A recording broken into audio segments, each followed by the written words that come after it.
on YouTube, so that is what I'm currently doing.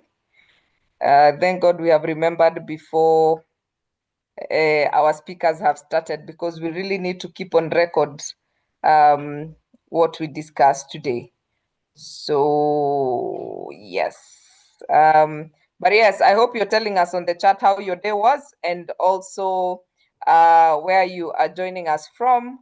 It's always good to know where people are coming from. And this is an interesting special day where we are dedicating it to the men ahead of the men of International Men's Conference.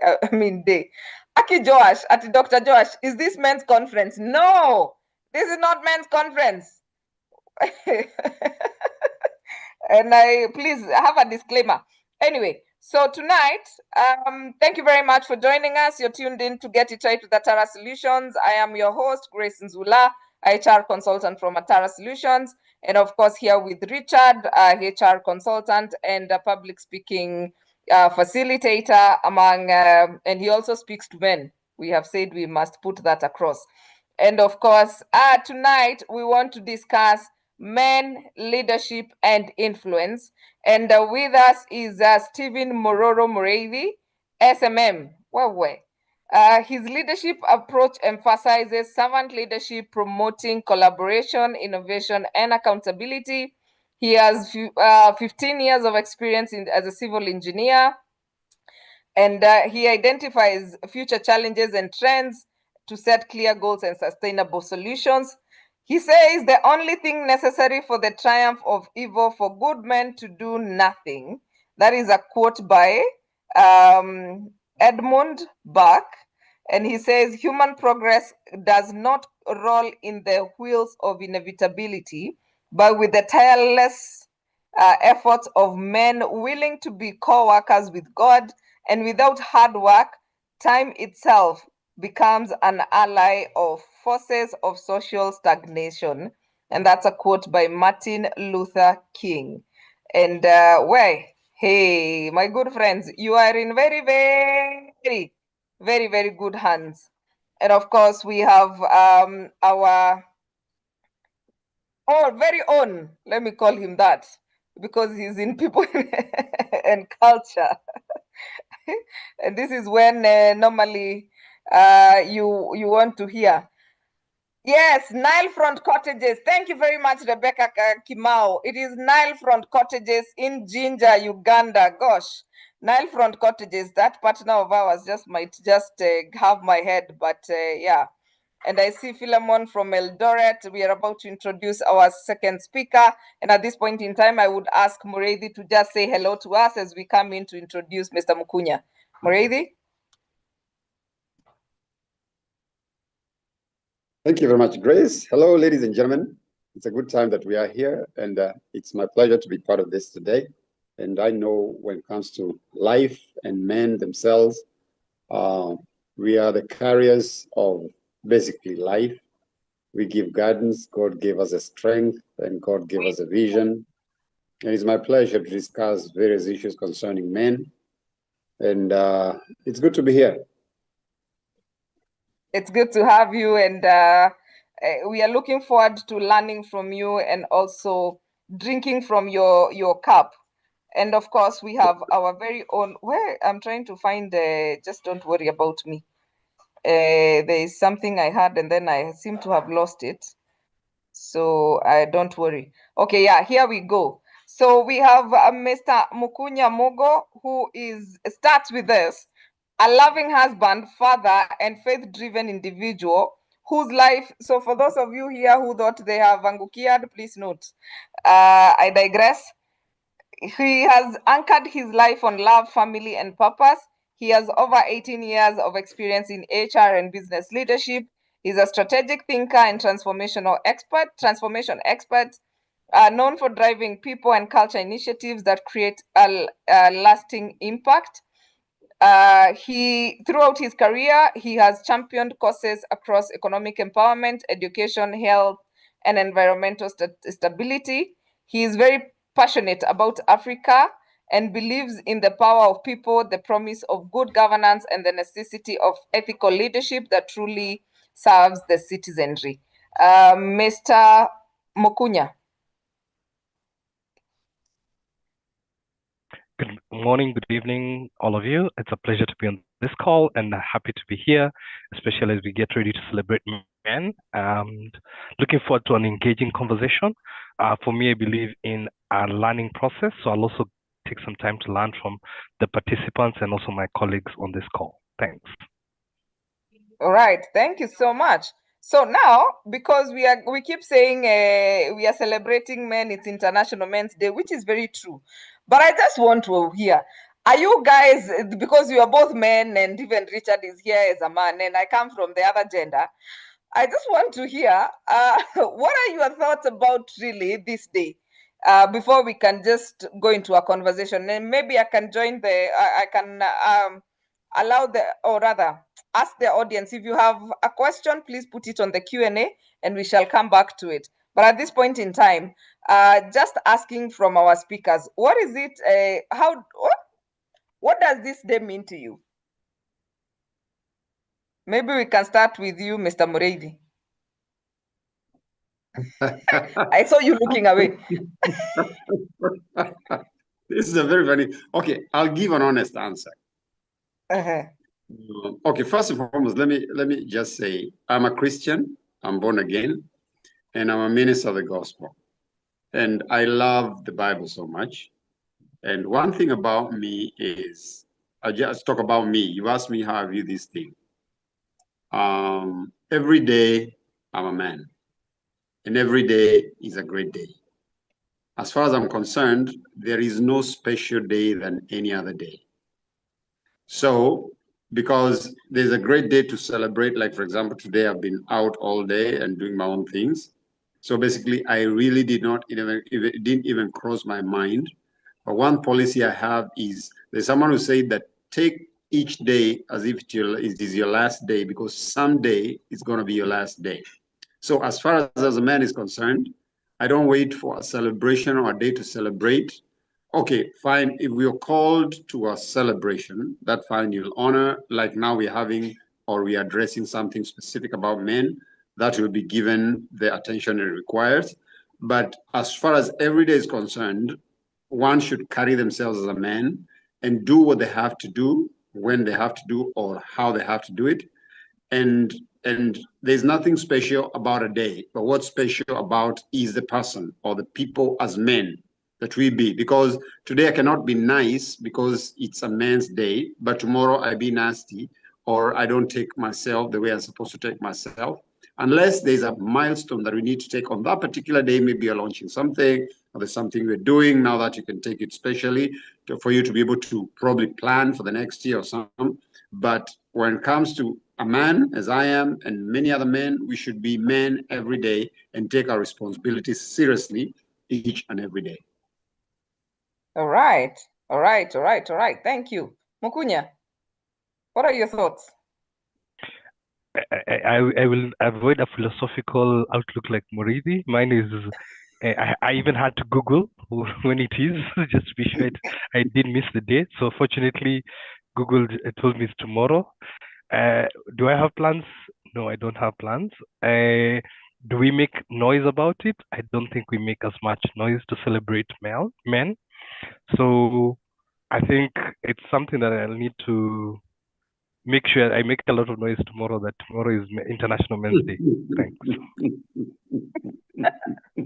Yeah, and I think in all honesty, the world is not balanced if we are not taking cognizance of whether men or women. And I know for a very long time, in fact, somebody was asking me, Grace, Men's Day is on Wednesday. And on Sunday, I just sent out Happy International Men's Day. And my defense was, when it's International Women's Day, we actually start from 1st of March and we finish on 5th of April.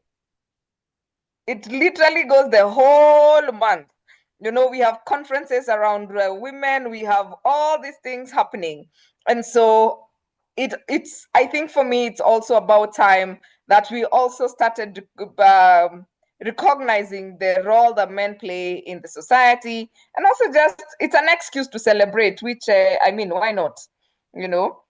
So yes, you can pass the emojis, you can do the celebratory, you can do whatever on your screen. Let's get those emojis, the celebration, and let's celebrate the men on the call and the men who will listen to this recording later, and just the men in our society, because they do an important job.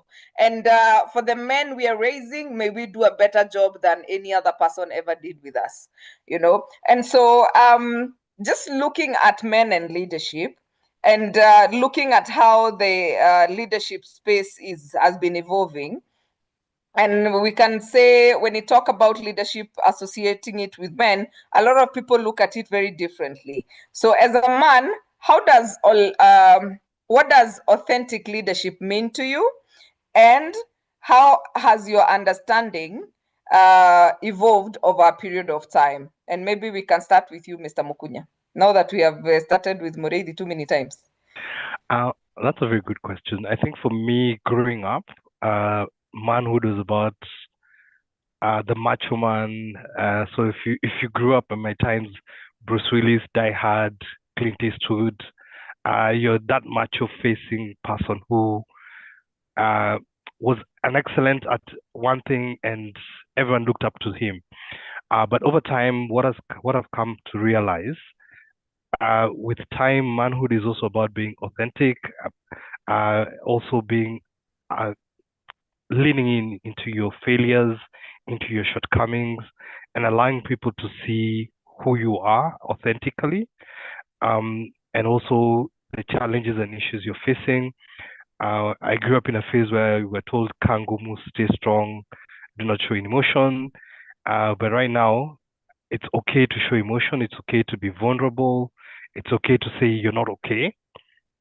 So for me, it's been an evolution, and with time, it's about leaning into the time and to who you are and being authentic in everything you do.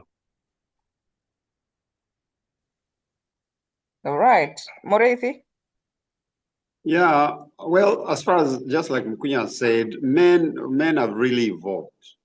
It has been definitely from the traditional models of men in leadership and also basically on influence. Well, men have led in various areas like politics. As a matter of fact, like in our country, basically, people said, and especially women, like there's a saying where women say that we are our worst enemies. When you hear a woman is running for leadership, you want to support a man, you don't want to support a woman. So basically, it has evolved from the tradition of politics and even religion and businesses. Those times were growing. You'd not hear a preacher who is a woman. You'd only hear preachers to be men, and the men predominantly held those particular positions. But now it has got to a point whereby the man has evolved, the evolving man. He's gotten a soft spot. As a matter of fact, like I do not remember her getting a hug from my dad. And even now, we laugh, we talk, but I do not remember ever getting a hug from my dad. So the traditional man is still there. Okay, for me right now, I can be able to hug my sons and my daughters, and we can be able to laugh. Those strict men giving orders, and they expected them to be followed. And, even in leadership, or rather in the office, they used to show, in the army, they used to say you give orders and they have to be followed. But now the modern man has evolved, and now they're usually using different kind of principles to be able to show the human part. They are emotional. They can be able to rope in. As a matter of fact, they can lead from behind, whereby they ask people to give their contributions, or rather do what you are. And then they do not believe, in most cases, and even in companies, they don't believe they're the smartest in the room. So some, and whereby you have that kind of leadership, those companies tend even to make more profit. The employees, they tend to have a good working environment. They thrive, they flourish. And as a matter of fact, the burden is lifted off the shoulders of the leader or the CEO or whoever it is. So it amounts, basically, we can agree that it has evolved. And anybody who's using the traditional kind of leadership, well, really is having a hard time, because dictatorship doesn't work in our country. I mean, it's being probably introduced and it's being thrashed. People are talking about it or talking against it. You know, the leadership has really evolved as far as we're concerned these days.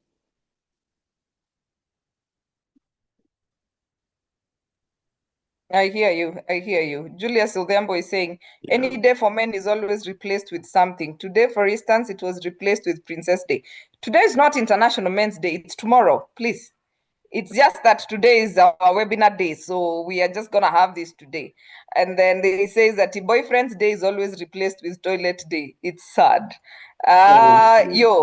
It's tomorrow, International Men's Day, just for clarity, so that you stop playing victim. Anyway,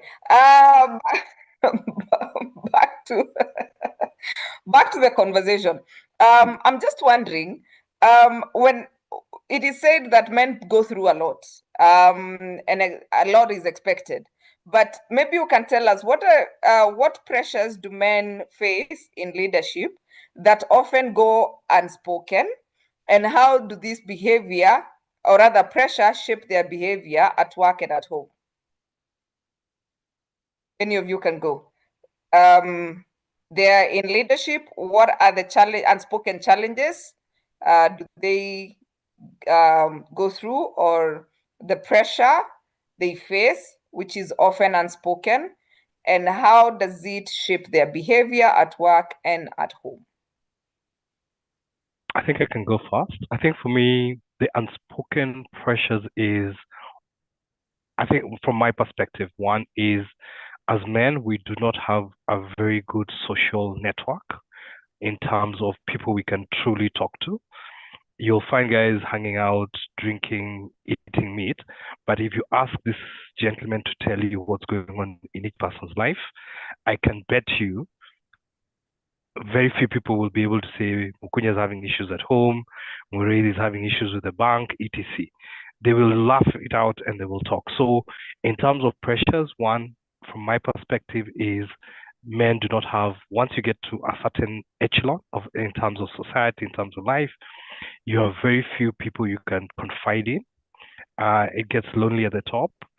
You have very few people who can tell you the reality of whatever it is that you're going through, and then you have very few people who you can confide in and tell them, I am struggling with 1, 2, 3. So for me, the hidden challenges is a lot of people are struggling with mental issues, leadership issues, the pressures of being a father, a husband, a leader at work. And a lot of people, some men, let me just correct that, some men are cracking. That's why also last week there was a conversation of where all the men in the celebrations, in the parties, where are they? And the conversation took different turns for various reasons. But for me, I think that's where some men are struggling. And I think one of the things is, how do we have that social fabric around us in terms of mentors who hold our hands, mentors or people who guide us, coaches who talk to us and help us navigate certain aspects of life and the different phases of manhood and also leadership. And I think the other thing is also, depending on how old you are and generations, you're either perceived as being too tough and being stone cold. Why? Because of the role models you grew up with who were tough, militant. It was like Moridi said, I say hi, I say jump, your question is how high? It's not a conversation. To now whereby you're having a conversation and talking to somebody and saying, I need you to do this. And they're like, what? Yeah, why? And you have to go through the process of explaining the why. And then over and above that, you go and justify why it needs to be done. So for me, I see those two blends. And I also feel there's a bit of a clash between how do you balance the jump and explaining why you need to do something and hand-holding the person or the people you're leading to go through that whole process and journey. Thanks. I hear you, and I think one of my takeaways from that is we need to create safe spaces and also just have mentors who can walk the journey and support, and also the unlearning of how you grew up with the way you are parenting now. because we have to unlearn and then relearn how we are parenting. Your comments on that, the same, Mr. Murithi? Okay, this is very nice conversation, and I just like I was born a man, and I'm still a man, and I still remain to be a man, but and I've mastered. Let me, to some degree, I have mastered being a man, and one thing is because, as I said, I'm a minister, and we as human beings, there's one thing that we throw away. We throw away the part of God in our lives. Because if I may just mention a little bit, is that the Bible says that it is with the mind that we serve the law of God. And I bet we are all Christians here, so if I quote the Bible, someone will be familiar with it. There is this verse that says, Philippians 2:13, it says that God is at work in us, both to will and to do of his own good pleasure. So he works in us, and he's the one he works in our good pleasure. Why I say it has mastered, to some degree, I've mastered this thing of being a man, is because it has helped me, or the Bible, or God himself has helped me be able to master life to some degree as far as relationship is concerned. Just like Mukunya said, that men are lacking people who can be authentic. And as a man, if you have not even five, if you have 3 genuine friends, count yourself very, very blessed. I may not say lucky, but you are really, really blessed. But there's one thing, as far as a man is concerned, we are breadwinners. We are providers in the house, and we are meant to give security, we're meant to give protection and everything. So that whole burden lies on us. But one thing that I've come to discover of men, we size and measure ourselves based on what we are, what we have, the car we drive, the place we live in, the schools our children go to, all those things. So you feel a man enough when you can be able to show, not practical, but material things that you have. So you don't have time to evaluate yourself, think about yourself, think about your soul, think about your mind, what you need to do better, how you need to relate better. Because one thing that has really helped me, as far as I'm concerned, is that I value human beings, because human beings, there's a proverb in my mother tongue that says that people are things. Ama watu ndio vitu. Because the more you relate with people, the help you get and the better you become as you relate with many different kinds of people. So as far as men we are concerned, is because we do not have time for ourselves. We need to have time for ourselves. And you come first as a man, because you cannot be able to give what you do not have. So, okay, I'm a golfer. And as people say that when you're in a golfing course and you're playing with men, it's a place of networking. Let me just be honest, and if there's a golfer here listening to me, you hear. I never have conversations in the course when I'm playing golf with people about what do you do, what's your next project, what are you up to? No, that's my time to connect with a human being as a man as I am. And basically most of the people, men have more, golf has more members, more men. Men are more golfers than ladies. In golf, we have more men than ladies. So most of the time when I'm playing with men, I want to know, who are you, Mukunya? What are you going through? What do you think about this? But definitely don't ask directly. As you keep playing and keep knowing each other, you get to know someone, and they get to know you, and they get to know if they can confide with you. Like for me, I've been so smart. If they're people, or the people that I've connected with in the golf course, the soul and the mind, and I'm able to talk with them. We're able to be friends. We can call each other. We can laugh. We can go out. We can have fun. They can invite me into their house and feel, and there are people they've played with golf for a long time, and then me, I'm just came recently, and they find me in the house and they wonder, how did this guy show up here? How did he get here? So men, we need to have time for ourselves, and forget about the money, forget about children, they're going to school, school fees. If you have work, success, the dictionary is the only place success comes before work. So I am a firm believer in work. You work hard, but let not your mind be carried away by what you have in your pocket, the bank balance you have, the car you drive. Think about yourself. Have time for yourself. Love yourself. And the only person that can understand a man well is a man like he is. And men are very, very good friends. Men can keep friendship for a very long time. Kwa sababu sisi hatukosanagi na vitu. Ukiona wanaume wanakosana, I don't know. It's difficult for men to fall apart.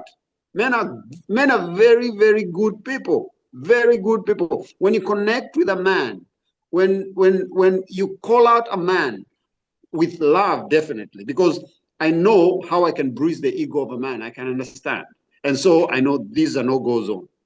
But even if he has a problem of a certain type, I will look for wisdom because I love this guy, and I will look for a way to be able to address it. And you know, there's this saying that we unaniuma tu kama panya ukinipuliza, unauma ukinipuliza. So for a man, when you realize there's something and you know it is absolutely has a problem, and you realize this person, you can be able to penetrate through his heart. Unauma ukipuliza, unauma ukipuliza. At last, unaona haya, kwani huyu jamaa amenisaidia. He's really helped me. So men, what we need to do is let's forget about what we have. Let's keep ourselves first, who we are. And definitely you cannot open out to every man. You got to know them and be able to trust them slowly by slowly. But you know what? Go out there and be a friend rather than sitting back and waiting for people to approach you to be their friend. Go out there and be a friend to another man. And when you're a friend to another man, then that man will be able to, oh, what kind of person is this? I've never met this kind of person, you know? And slowly by slowly, men will stop going into depression. They'll stop being stressed. They will just know it's just another day of work. Let me go out and be with my friends. Let me go play, you know, whatever. At least for me, when I'm my idle time, I just go to the golf course. Look for something you can do.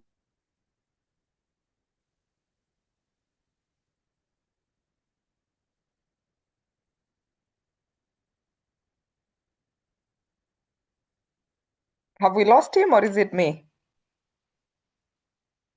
With other men, you know, something that will be able to help you be able to grow. And okay, did you get me? Oh, okay. If I probably go back and say, we need to, I don't know if you got this, that we need to forget what we are and desire to think about who we are. Who are you as a man? If I would ask you, who are you? You'll not tell me I live in Runda or I live in Langata, I drive this kind of car. Tell me, what do you hate? Where do you like, who are your friends? Or what do you hate someone doing to you? Or what would you want to do? Or where would you want to get as a person? That when everything is taken away and everything outside is shaking, you are not shaking. But the problem with us men, we've attached ourselves so much with material things that we have and what we want to do or what we want to achieve, not really achieve mentally, but achieve materially, or achieve, achieve materially, and all that after you've gained all that. And then you've left and lost yourself and you're depressed and stressed. Of what profit is it all about? So men, let's love ourselves. Interesting. I like let's forget what we are and switch once in a while to who we are. And yes, we have non-Kenyans in the room, so I like that you're also translating. My friend Lady Gold here might just have my neck. And then we also have non-Christians, but I think the Quran is also and covers the same, some of the things that you're talking about. And I also like that you're saying that we need to have time for ourselves and just love on ourselves and just take care. Oh, sorry, men themselves. I already put myself there because I think self-care cuts across. but I hear you, because sometimes you can work, and never really have time for play. And yes, Lady Gold, the ambassador from Uganda, says, thanks, dear Grace. I like the conversations and appreciate the gentleman for clearly articulating men in leadership, its evolving roles and dynamics of life pressures. Thank you. And we just want to know on the call, how many of the men actually have a mentor or a coach? You can just type, if you have a mentor and a coach, you can type MC. If just mentor, you can type M. If coach, you can type C. And if none of the above, you can type N. So do you have a mentor or a coach who is walking this journey with you? Yeah, and Joseph Ndongo is saying, can he expound on those friends whom after opening up, they distance themselves from you? Yes. Did you get that, Moredi? Yeah, I got it. That when you open up to somebody and they distance themselves from you. Yes. Now, that's why in the first place you need wisdom on who you need to open up with, because those kind of people that you open up to and they distance themselves are judgmental people. They judged you, all right, and so they found you not worth, or they felt they're better than you are. And so in that case, you feel like you wasted yourself, you doubt yourself. But you know what? If you opened up to someone and that person gave up on you, please don't blame yourself. You're just being honest. You're just being good. And the funny thing is that, let me tell you, say something. You being strong in one point and the other person being weak doesn't mean that you also not weak in one area he is strong about. So if anybody is listening to me and is that kind of a person who is able to judge other people based on their strength and the other people are weak, just know one thing, even you one time, you will be weak in one area and someone else is going to be stronger in that area you're weak. So what are you going to do about it? So the only thing you got to do is, you'd rather even don't keep, or if someone opens up to you, don't walk away from them. If you feel it's too much for you, just pretend you didn't hear anything. Just pretend you didn't know him, or just let it pass. As a matter of fact, when he opened up to you, unless he opened up something that he did wrong to you, maybe you lost something and he's the one who stole, and then he came back and told you, I'm the one who stole. Now that can be a little problem, because I trusted you, but you betrayed me, But if it is nothing to do with you, that person did something elsewhere or something happened to them elsewhere, and then he came and confided it with you, and then it has nothing to do with you. Embrace that particular person. So the thing is, let's learn to love each other and understand one another. Or if you do not have the strength to walk with that particular person, what you got to do is seek strength elsewhere or seek knowledge elsewhere. For example, if you give me something that I need to address right now and I have no knowledge or clue about, I'll tell you, give me 2-3 days. I need to research about it, and then I'll come back to you, So as men, when someone confides to you and you're not able to handle, use grace and use wisdom to be able to handle this person who is, and probably when one thing, you should feel very, very honored to be confided to by someone. As a matter of fact, it's someone, in many cases, people have come to me, they're friends of mine, we've met 1, 2, 3 times, then he confides to me something, then he asks me, how am I telling you these things? Why did I tell you these things? I tell you, don't worry, it's good and it's safe. Whatever you're saying, it's safe with me. I'm not gonna, and I feel so much honored. It's an honor, as a matter of fact, when a man, and especially a man, a he-man, confides things to another man. If you cannot be able to handle that person, first and foremost, count it as honor and respect this guy, that he can be able to dress down in your presence, because there are many people he looked out to, and he saw you are the only person that he is able to confide to. I had a friend one day, he told me we need to meet. He's probably watching. He told me we need to meet. We met somewhere in a golf club. If I would meet him on the corridors of the golf club, I would not tell who he is. We went for a round of golf for about 4 hours. By the time we were done, we spoke so many things and he told me so many things. And I took it as honor that this guy does not know me, but he can trust me with confidential information And from that time, we have been very, very, very good friends. So men, when someone confides with you something, take it as an honor and do what you have to do, even if you have to refer him. You know, you can tell me something that I'm not able to handle. And then I know someone who I trust that can be able to handle what you're going through. So it's up to me to take you to this other friend of mine to be able to introduce this. So-and-so is my good friend and everything. And we confided something and you can trust him. And I know you can help him. So you refer this friend of yours to this other person so that they can be able to move on with this journey for this person to be able to get the help that he needs.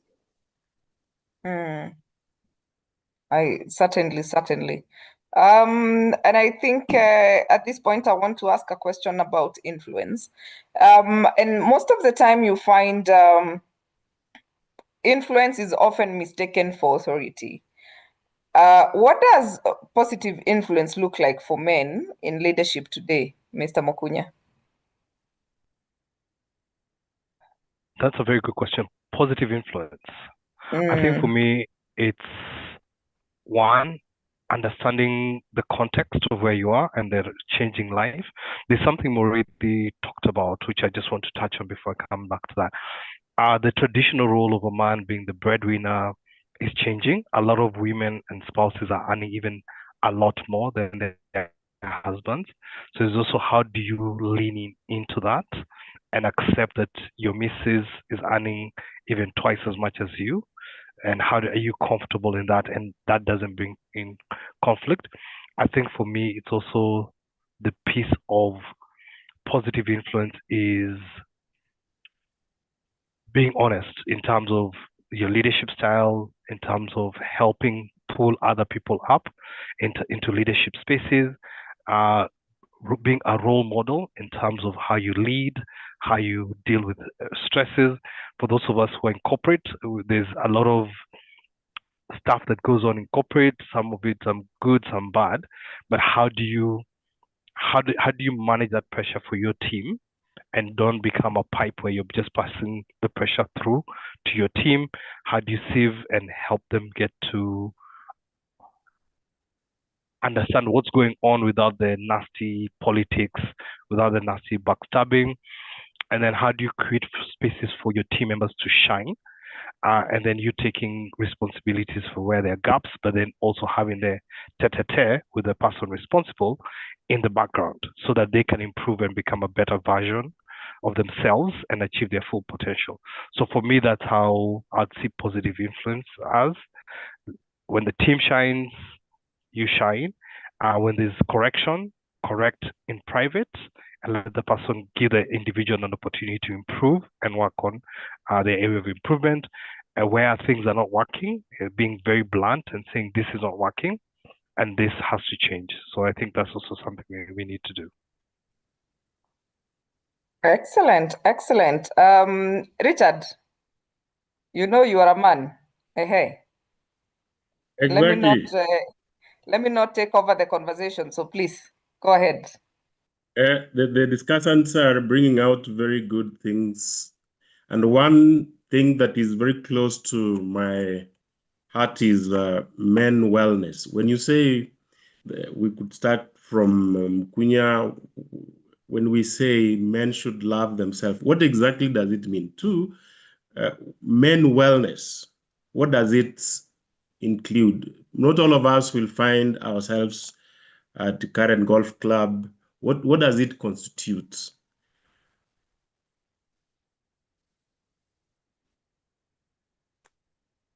Is it directed to me? You need to assign the question to someone, and yes, you can take it. Yes. Okay. Men, we are all different. And when you talk of, everybody has their likes. Like, for example, there are people who play rugby and they love it to the core. But I asked a human being, how many bones have you broken? He said, I've broken many. Then I asked myself, or in boxing, how on earth can I just exploit my body or expose my body to be punctured or punched by another human being and feel the pain, all for what? So the thing is, we need to understand ourselves. know what you like and what you don't like. And what you like, the men who are just happy sitting down and just reading and studying and just equipping themselves. Now, let me talk about the soul of a man or a human being. The soul is divided in three. There's a mind, the will, and the emotion. The mind is the mind that we have, whereby you take in information. And then the will, result of the information that you get inside of you or get into your mind, it influences how you feel.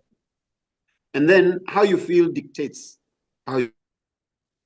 And so with whatever you have to do, you have to keep growing. The problem with men are good, but men can be difficult people. Just like I said, of material things. Men are the most difficult people to change. A man can only be changed. And in most cases in the world that we live in, men can change when, and if I'm wrong, you tell me.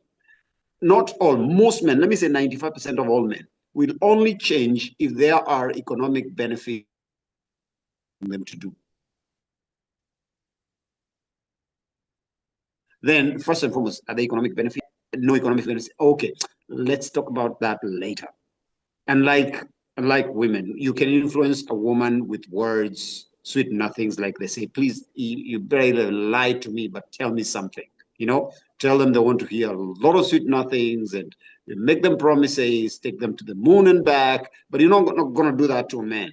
So you need to recognize as a man, what do you want? And men, we want authentic stuff. We want something tangible, basically. You want to see results because we are competitive in nature. You want to see what is in it for me. And so the only person that can understand a man is another man. And that's why even in a family setting where boys are, and I usually tell many mothers, if the father is not there, get your son a father figure or a mentor, because we are able to understand each other's language. And a boy, as he keeps growing, he will digress, or rather he will be attracted to men. And so with that, you are able to grow to be you're able to grow healthily as a man, and you're able to identify with other men. So just know what you like, go for it, because you cannot just say there's nothing I like doing. It may not be a sport.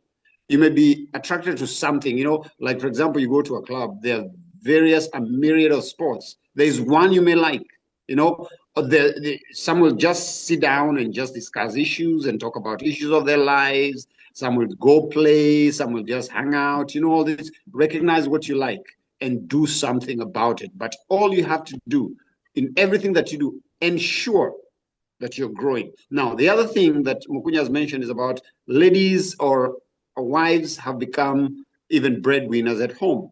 But some men, okay, let me not say some men. One thing about men I would love to tell you is that even if your wife is earning more than you do, you need to be secure by yourself. And for you to be secure yourself is to know who you are, your responsibilities as a man, mentally, physically, and emotionally. Because men, we are naturally, the hierarchy of God is that men are leaders and we're meant to lead. So that's why I say to understand yourself better is that because you thought you're a man because you have more money than your wife. Now here comes your wife has more money. Then, and even your wife can tell you, okay, fine, I don't want your money, I want nothing to, and she has nothing wrong with you. I mean, she can buy her own car, she can pay for the house rent, she can do everything. What is it that you're bringing on the table as a man in that house? Women love to be led. And that's why I said the soul of a man is a mind. What do? Equip yourself in your mind with wisdom, with knowledge, and get what you have to do. That when money is not the problem or money is not on the table, as a man, you need to offer something, and that chases away. A man is confident by himself with what he has between his two ears. It is not what you have in your pocket. I usually hear men saying that a man without money is useless. I tend to disagree completely, because when that money you're bragging about you have, when it's pushed away, it's gone away, maybe something, God forbid, you're in a debt and the bank has auctioned you or the auctioneer has come, what are you left with? But if you have something in your soul, even if money goes away and things are falling apart, you still can be able to stand with that wife or the children that you have. And because they need that human being, they don't need money. They need a human being. They need a man to stand. They need to hear the voice of a man. And when you hear the voice of a man, everything is falling apart. But do we fall apart? When you're depressed and lying in your bed and sleeping in your house and you don't want to hear noise, you don't want to hear children make noise, and you're just hostile in the house just because everything is falling apart. No. It shouldn't be like that. Men desire to grow. And when you grow up in your mind and in your heart, you're able to think clearly, even working and being innovative and being wise and being a counselor and being a leader and having ideas on what to do as far as the home is concerned, even handling your wife. And maybe she's richer or she has more money than you, she will listen to you when you have the skills, just like you tuned her when you were young or you want to get married. There are words you didn't. As a matter of fact, in our Mukunya is kind of, we are old school basically. And those days we didn't have money to bring to the table. We had wisdom and words of words of wisdom, and we had the vibe, we had the words, we had the, what do you call it, the poems, we had songs, music would sing, and you bring her on board and you sweep off your feet. It's not money that you flashed on you, neither did she have money. So men need to go back to those old days, that you did not define yourself with what you have, but with who you are. It didn't matter what kind of dress or trouser you're wearing or the shirt. I'm by myself. I have no money to take you to a hotel, but you know what? You have me right here. So, man, let's not run away from who we are and try to think that we can define ourselves by what we are. Fantastic. Thinking, it would actually work, Sometimes it would actually work. And just before I come back to you, Richard, Edward Wangeshi is saying men sadly are deeply and seriously somehow are indirectly influenced by our women in one way or the other, with current and critically changed world where ladies gauge men, including the ones they already live with, mirroring on other men around and beyond, then men are likely to be depressed. And I think that happens to not men only, even women. We are also told, why can't you be like so-and-so's wife? I think that is an insecurity that reflects. And then he says, women want money because the world is setting the pace. And Lady Goldie says, yes, mental health is really and needs men to take charge of their well-being at work, family, etc. And we have Benson from Kigali, Rwanda. Wonderful conversation. And Edward says, see online, majority of women, money. And Kinoti is saying, I also come from a different school of thought. It's called personal initiative. Gentlemen, can you hear me? Now, no one will come to help you if you don't take the initiative to become better, to become noble. The authentic space must be created mentally. Jitume. That is the comment from Ken. And where is this? Rose says, please tell the speakers to talk about co-parenting, how to navigate it, especially in scenario where as a man, you become a bank and even being denied access to your children, but your money is needed. Asking for a friend. And Rebecca says, amazing session. Women love to be led. Men ought to equip themselves with knowledge and wisdom. Edward says, men, not easy. And the truth is, modern world, the dynamics are totally different. Yes, you can let us know about co-parenting, where the man has become a bank, but they are also denied access to the children. You can give your comments on that, and then Richard, you can ask your other question. That's a very good question. Asking for friend Rose. I think for me, it's something that Murithi talked about, knowing yourself. The minute you know yourself, it's very important. But before you get to know yourself, I think one of the things that has anchored me, and I am grateful and blessed, is having a personal relationship with Jesus and God. Taking some time to connect with your spiritual part, that anchors you, that gives you a better understanding of who you are. One of the things I do nowadays, I just introduce myself without any title, without any superfluous trappings of society. In terms of co-parenting, that is one area where the person is being used as a bank. But in this day and age, if the person was serious about being active in the life of their children, there's an option of going to children's court. There's an option of talking to a lawyer, having an agreement, finding out when are the kids having any activities in schools, being active. The children will not be forgiving that all I did was pay school fees and I didn't show up. So it's for them to step up and be a father. Anyone can be a dad. Yes, anyone can be a father, but it takes effort, it takes work for you to be a dad. So I'd challenge your friend Rose, let him take the steps, talk to a lawyer, get into a parental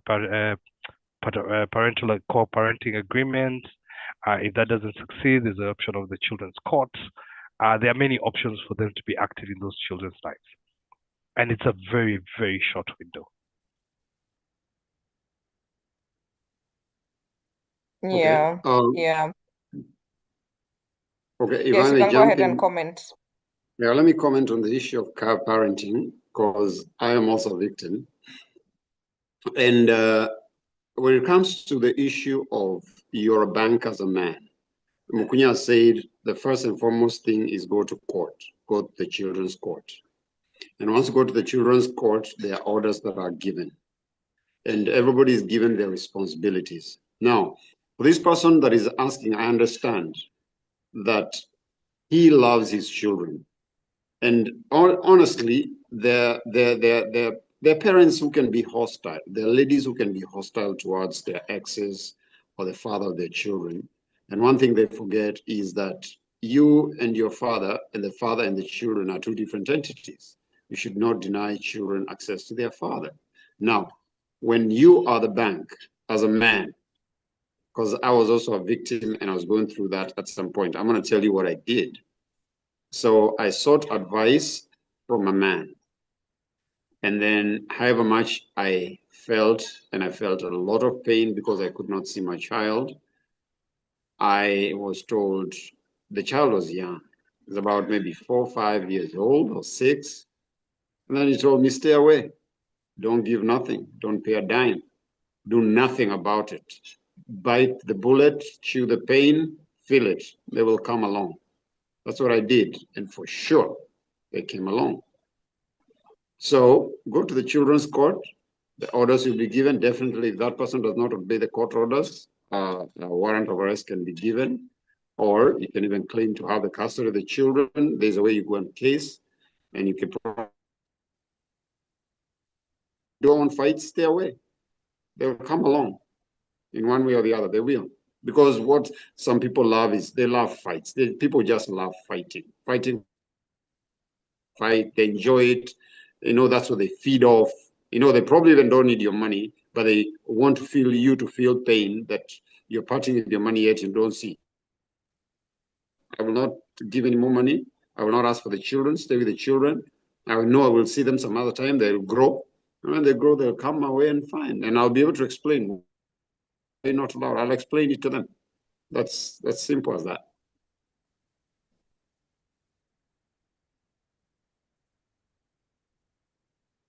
Interesting. I like that the authenticity. Richard, you had another question. Yes, I had another question, Grace. And the question, I think we have seen this. I can't hear you. Hello. What about now? No, you're back. Yes, you were buffering before. The question I want to ask, I've seen some information passing around WhatsApp groups that the chief office of Nairobi County counts like 30 people who commit suicide. And I suspect that most of them are men. Why do you think the statistics on committing suicide are higher with men? And how should we go about solving this problem? We can go with Mukunya first, then Muridi will chip in. The statistics are even more shocking. So there's a forum I was in, and it's about 70% of all the suicides in Kenya are men. So it's even more scary than that. From my perspective, is we do not have a very strong social fabric in terms of people we can talk to, people we can share our problems. Right now, I can guarantee you any lady on this call, if they have any financial issue, they have one or two chamas they can reach out to and say, instead of my turn coming in 4 or 5 months from today, can I have mine today because I have a certain pressing need? I need money today, or I need this challenge or issues. Or me and hubby had a fight. This was the fight. Talk to her, they'd console her, they'd tell her how bad he is, etc., and make her feel better. For men, I can count with I'd be even happy to see if any man here has a chama where they can borrow money to bridge a financial need immediately. I'd be happy to see even one hand raised. Number one. Number two, how many men on this call have a person that can, 2 or 3, like Muridi said, 2 or 3 people you can authentically talk to and say, I'm having these kind of issues. Me and the missus had a fight. I'm having struggles in the office. I'm having struggles with 1, 2, 3. The bank is after me. I have these issues, and you have somebody who will honestly listen, someone who will give you that shoulder to lean on, and just someone who will sort of pat you back and tell you it'll be okay. Some men struggle with these things internally. They do not talk, and unfortunately, majority of the men who commit suicide are the people who you see laughing the loudest in the clubs with their friends, and they're the people who are hurting the most, but very few people can see the pain behind their smiles. My challenge to all the men on this call is those 2 or 3 people you call your boys. Can you please have an honest conversation and talk to them and find out how each one of them, and the one question I want you to ask is, how are you doing? What's going on in your life that I need to know that I don't know? Thanks. Okay, if I may pick up from there where Mukunya started. It's small things. There's a saying that goes, a little courtesy goes a long way. Men, I will speak because I'm a man. There are values as men that we do not have, that we need to cultivate. And that's why most men are not acceptable in many circles. And the simplest I can only talk about is honesty. Can you be, you as a man, can you be counted as a person who is honest and someone who keeps their word? A good example, I call Mukunya and I tell him, Mukunya, I need 10,000 shillings and I will refund in 2 weeks' time. Mukunya asks me, are you sure you refund? He tells me, yes, I'll refund. 2 weeks go by, 3 weeks go by, a month goes by. Mukunya reminds me. I say, oh, things got worse. My question is, why did I borrow money in the first place and I did not know how to refund? Right? Now, I've fallen out with Mukunya. Mukunya, even when I'm in trouble, he will not bail me out. He will not bail me out. So there are characters, or there are some dogmas that we should have as men, that first and foremost, I can be trusted financially. I can be trusted with my words. I can be trusted with what I do. You can count me as man on my word, and I tell you I'll do it, I'll do it. I'll push myself to every corner and do what I told you. And if I will not do it, I will not bluff. I will not take it easily. I will come back to you and tell you, Mukunya, what we agreed, I may not be able to. We had agreed I'll do it maybe 5 days to come, but I come to you 2 days before and I tell you, it's lacking. Things cannot work. So integrity is what's lacking and is what making many men fall into depression. And I'm going to say this, depression in the first place is luxury. The people say it's a disease. I say it's a luxury because it's something you do not need, right? And how a mind of a human being works is that a good explanation, a good analogy I can give.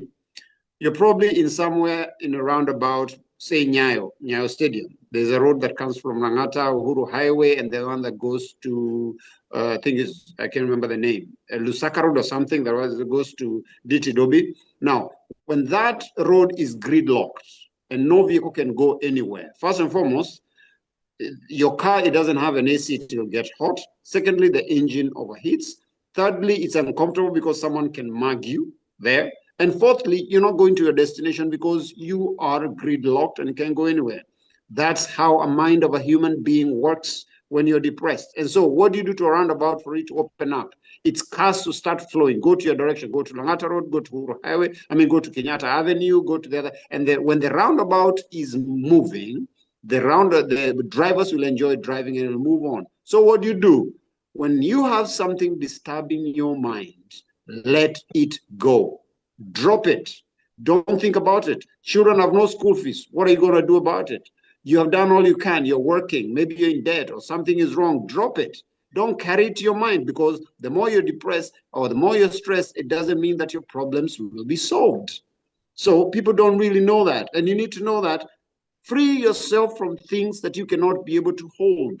A burden, as a matter of fact, if I give you a 90-kilogram bag of maize for you to carry, if you can't carry it, what do? You drop it. So men need to know how to drop stuff. Let them go. If you can't handle it, look at it, face it, move on to the next thing. But let's create some good character. When you have good character, you're able to relate with people well. When you're an honest person, you're able to relate with people well. When you're a friendly person, you're able to be loved by people. When you have wisdom in your mind, everybody want to hear your opinion. What am I saying? What do I have to say about this? What do you have to say about that? And so that's what you say, character, develop yourself as a man, right? If you don't have those things that you desire to acquire them, if you're used to lying, stop lying. If you're used to taking people for granted, stop it. If you're used to using people, stop it.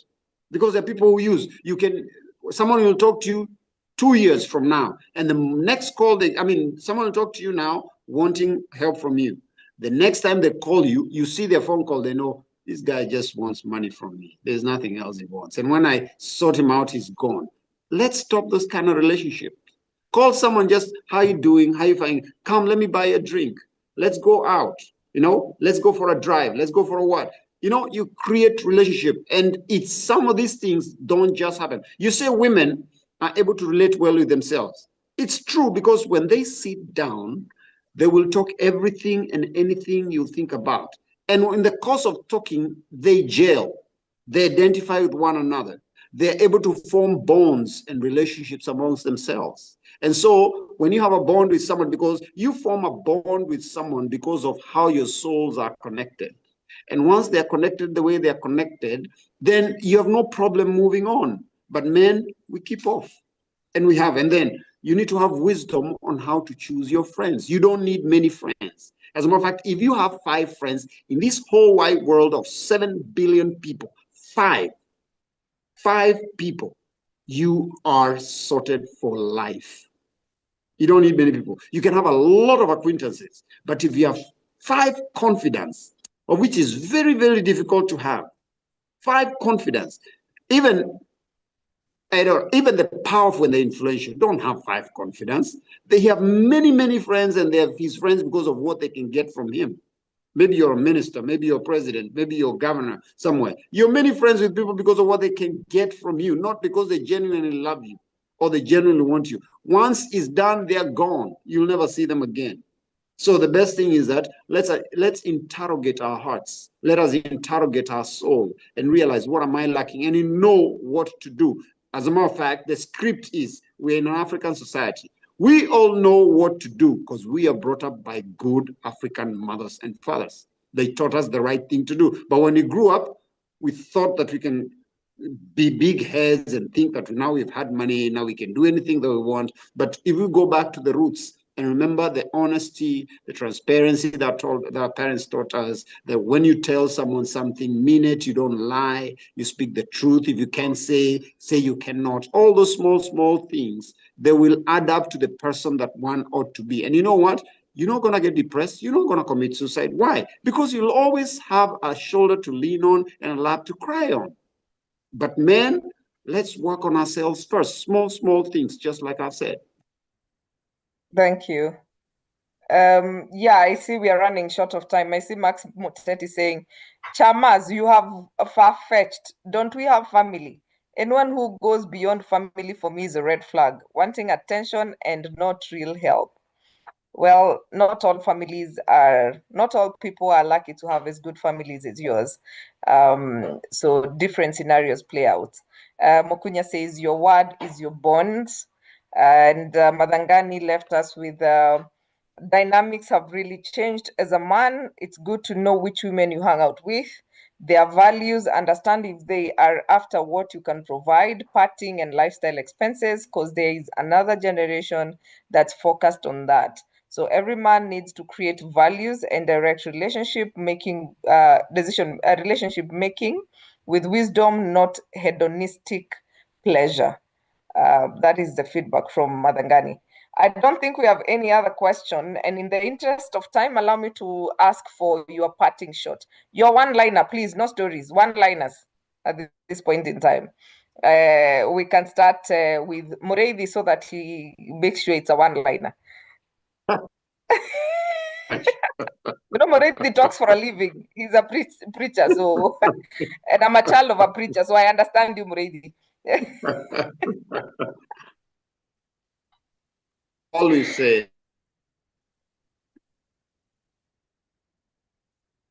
Oh, then he freezes. So, just like you said, as men, we need to build each other.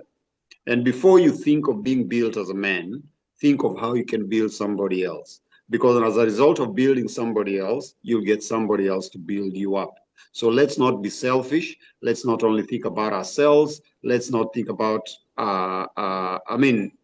let's not everything revolve around me and that I'm not able to even be a blessing to somebody else, or I'm able to be of help to somebody else. I cannot even think of being of help to somebody else. So, and with that, we'll be able to grow, we'll be able to nurture one another, we'll be able to suppress anything that trends to oppress us, and definitely we'll be able to grow together. So, men, work on yourselves as an individual, desire to be a better person, and most of all, ask God to help you. The greatest prayer or the greatest word you can use and tell God is, help me. Help me. He'll help you stop things that you're doing, or he'll help you be able to be a better person. He'll help you in anything that you ever need. As a matter of fact, the Bible says he's a present help in time of need.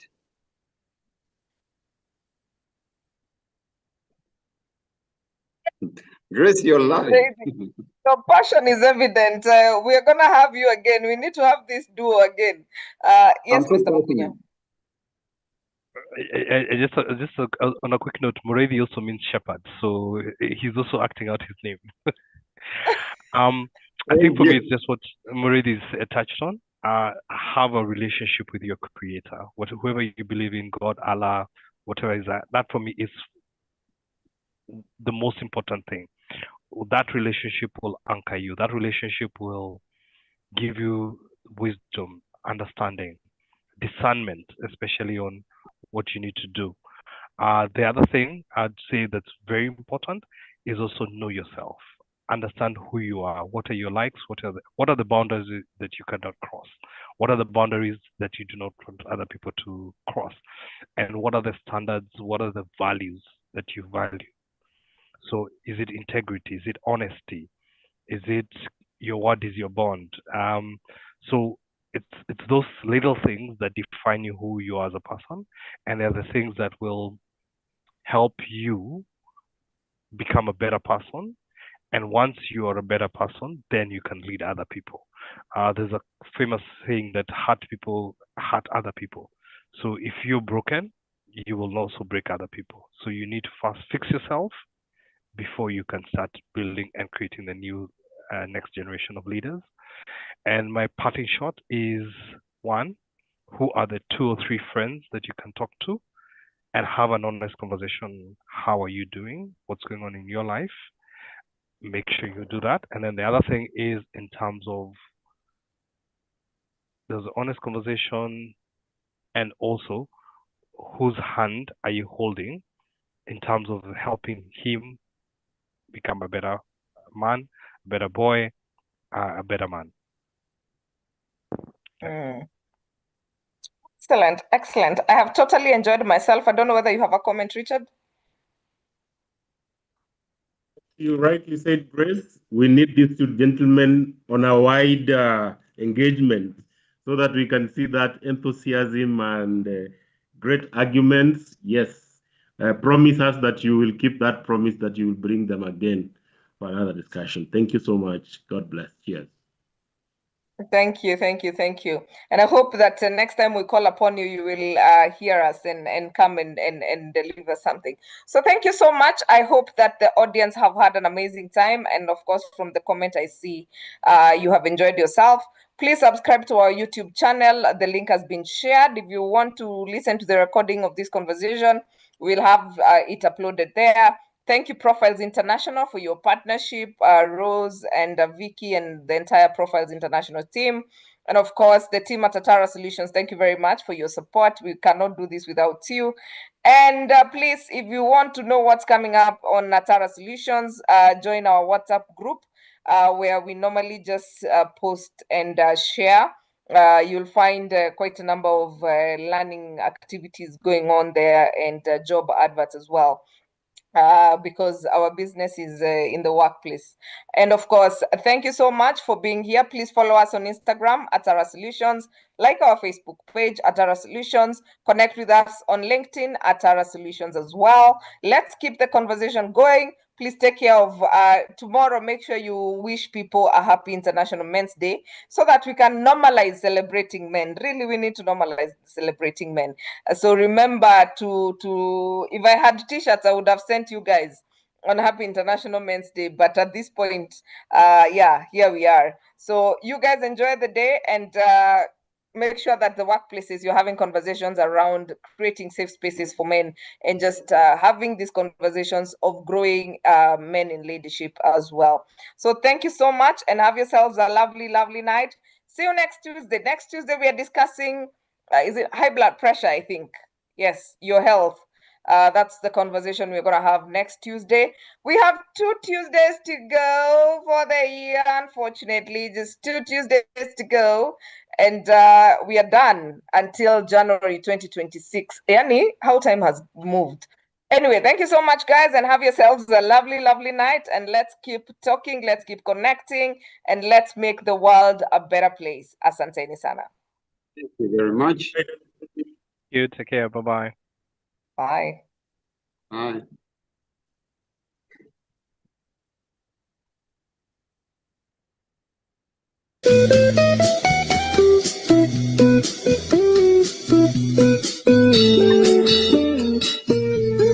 I got tired of waiting, wondering if you were ever coming around. My faith in you was fading when I met you on the outskirts of town, and I said, Romeo, take me. I've been feeling so alone. I keep waiting for you, but you never come. Is this in my head? I don't know what to think. He knelt to the ground and he pulled out a